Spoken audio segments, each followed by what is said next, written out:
mix of both, which Plantser, I don't know, that sounds terrible. But I world build and character build ahead of time. Okay. So if I have an idea of, oh, this would be an interesting world, how about a fantasy world where there's no magic, but the elves are not these nice, regal, Lord of the Rings, arrogant elves. They're actually these feral creatures that can look like walking trees and may kidnap and eat people. Like, that's crazy. I like it.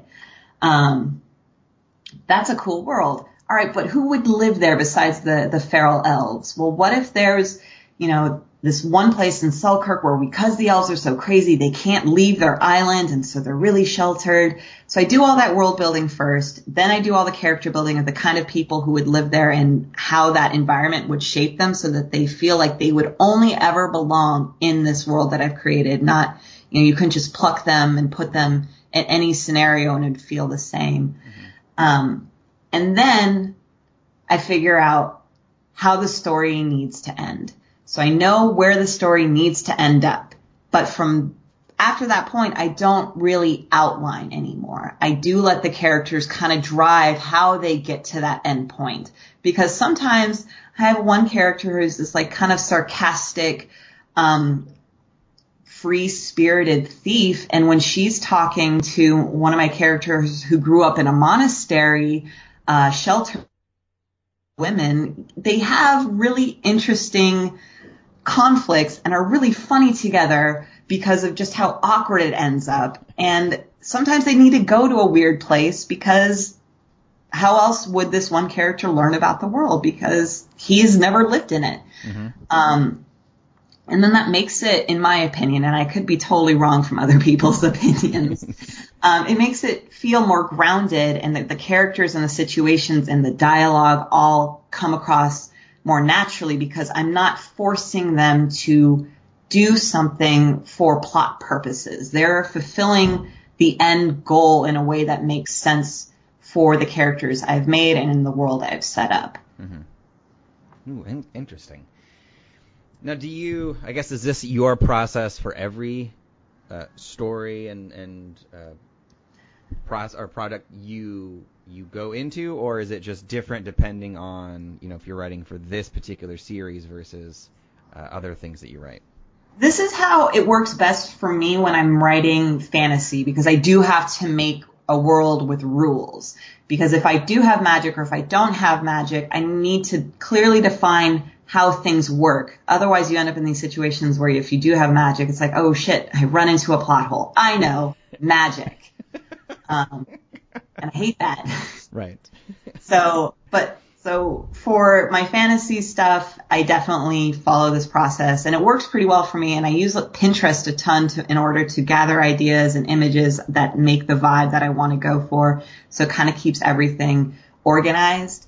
But I have a contemporary fiction that I wrote that's much more in line with things that I've experienced with growing up with a sibling with a mental health disorder and my job and my career in advertising. So for that, I didn't necessarily need to do any world building or character building because I'm drawing so much on things that have happened or I've experienced. And so those are just more research, where if I want to make sure that I'm portraying someone with Asperger's correctly, I'm doing research on different kind of therapies and how people treated it early on and the differences between ADHD, or if my character has alcoholism, I'm making sure that, and I'm not an alcoholic, I make sure that the way that they would behave and how they would go about, either denying it or trying to seek help is something that a lot of people do because of the books and the research and the people I've talked to who do deal with that kind of stuff. So contemporary is just more research focused versus world building focused. Okay, excellent. So I've noticed that you're a very avid reader, and you even post on your website what you're currently reading and have read. Yes. As a writer, how important is it to be an avid reader, and how do you make the selection of books to read? I think it was Stephen King who said it best, where if if you don't have the time to read, you're not going to have the time to write. Like if you're not reading, you can't be the kind of writer you want to be because you're living in something that only you have experienced or you have seen on TV. And those stories have already happened. Mm-hmm. Someone has already come up with those stories. But if you're reading someone's book, you're like, oh, I really like this, but man, I wish the character had done that instead. You know, you sparking all this imagination and these ideas that can launch you into uncharted territory. So if you're not reading or even just listening to audiobooks, because then, you know, you're essentially still hallucinating while you're driving, but in a safe way. Right. Your mind just works and connects those dots in a lot differently than if you're passively watching a TV show or a movie, even if it's the most amazing piece of cinematography you've ever seen. The way your mind works and how it problem solves is very different from when you're, you know, reading or listening to something than you are when you're just kind of sitting back and letting someone tell you what's going on through the screen. But in terms of making the selection, so I actually, because reviews are so vital to the book industry, especially if you're not part of the traditional big five publishing houses who have a lot of reviewers already on the back burner that get early copies and whatnot for some of their biggest authors.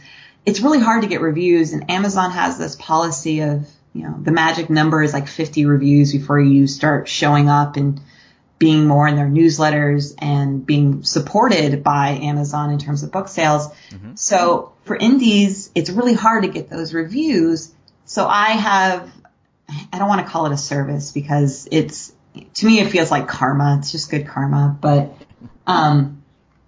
if someone has an independently published book or even a small press published book, the way that, you know, I'm with a small press publisher, mm-hmm. They fill out a form on my website and tell me about their book and send me their Goodreads and Amazon links. And if it's something that I think fits my tastes, like I'm not really big into horror or erotica or stuff like that. I don't read scripts, you know, movie scripts or plays. But if it fits with some of the other stuff that I enjoy reading, thrillers, fantasy, interesting twists on like westerns or something, then they can send me their book as an e-file, so it's, you know, cheap or free for them, because, you know, shipping a book can be really expensive, especially if you're international or something. Right. And then I read it when it comes up in my queue, and I leave them a review. And it's not always going to be a 5-star review because, you know, honesty is important, but a lot of times what I'm reading is an indie book because some of them are fantastic, and it's a shame that no one's heard of these authors. But sometimes it's just to hopefully get good karma points out there in the universe, and get more people to know who I am because I've communicated with them. I've read their books. I've posted it on my blog or on Goodreads, and it's something that people, you know, are interested in reading the review. But when it comes to traditionally published, a lot of times I'm a mood reader. I don't read by season. So when it's Halloween, I'm not trying to find scary stories or dark things because it's fall. I like more realistic fantasies or thrillers that have strong female leads. So that's kind of how I pick the traditionally published books versus the indie books. And I am a little harsher on the traditionally published authors than the indie ones when it comes to reviews, because they have an army of people to proofread and to beta read and to edit. So if something is bad, when it gets through all of those eyeballs, it's like, why? Why did this happen? Right. Yeah, exactly. Well, so you mentioned that you went through an independent publisher. How did you find your independent publisher? So Devil Dog Press is my publisher, and I actually met the owners of the publisher through my brother-in-law, who was is, because he's still really close to the author, big fan of one of their authors, Mark Tufo, and he writes zombie books. So loves his work, and my brother-in-law is a producer here in Hollywood, and so they were trying to work out like some thing to maybe get it on a Netflix or a Hulu series, and they filmed a little teaser for it at my brother-in-law's house, and I happened to be there. And I was talking to the publisher and all of them about what I do, and it was kind of accidental. I had been querying the big traditional publishers and a lot of literary agents and either not hearing back anything or getting rejections, which is just par for the course. Mm-hmm. But then, just from that conversation, they told me, hey, email us 50 pages and we'll let you know. And then they were sold, and I was happy, and I signed the contract. That's great. It was very accidental. So I will say that most of this industry is dealing with rejection and then crossing your fingers for a little bit of good luck, because, how often does something like that happen? Yeah, it does seem very fortuitous. Yeah. Excellent. So in your own writing then, how do you know when your piece of writing is finished, and how do you deal with writer's block? It's one of those things where it's like, I'm such a perfectionist that it's really hard for me to call something done.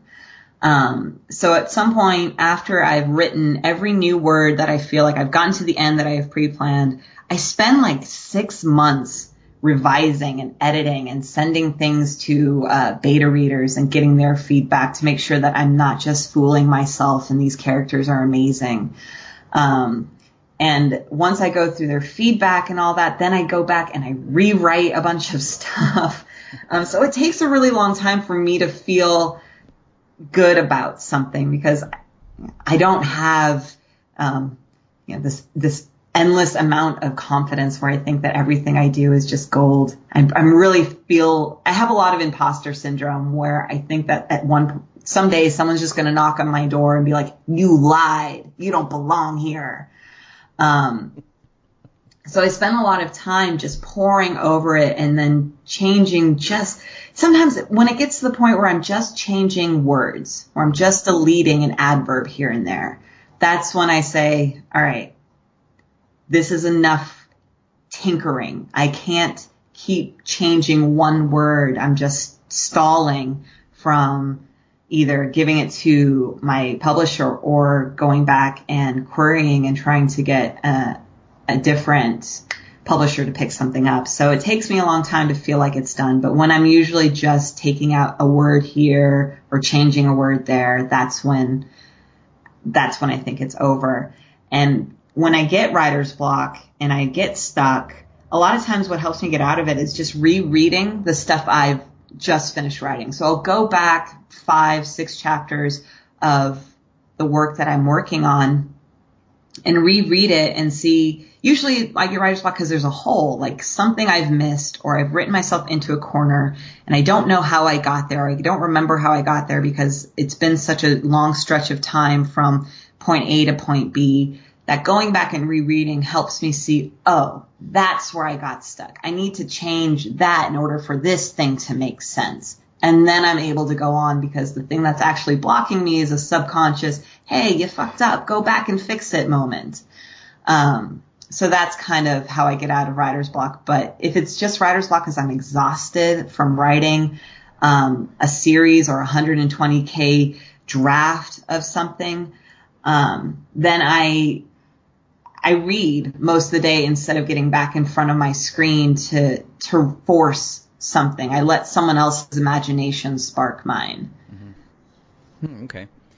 So you briefly mentioned a little bit about imposter syndrome, and I was wondering if you could go in a little bit about that, on where do you think that comes from, and if there are certain things you do to push it aside and to keep moving forward in your writing career.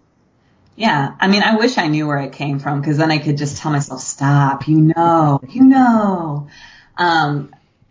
I've always just been a little bit self-conscious for one reason or another, growing up with just being a girl who likes sports and video games. It was always something I got kind of teased for. So I don't know if maybe that sparked it or not, but a lot of times it's just, I know I'm smart. I have a master's degree. I've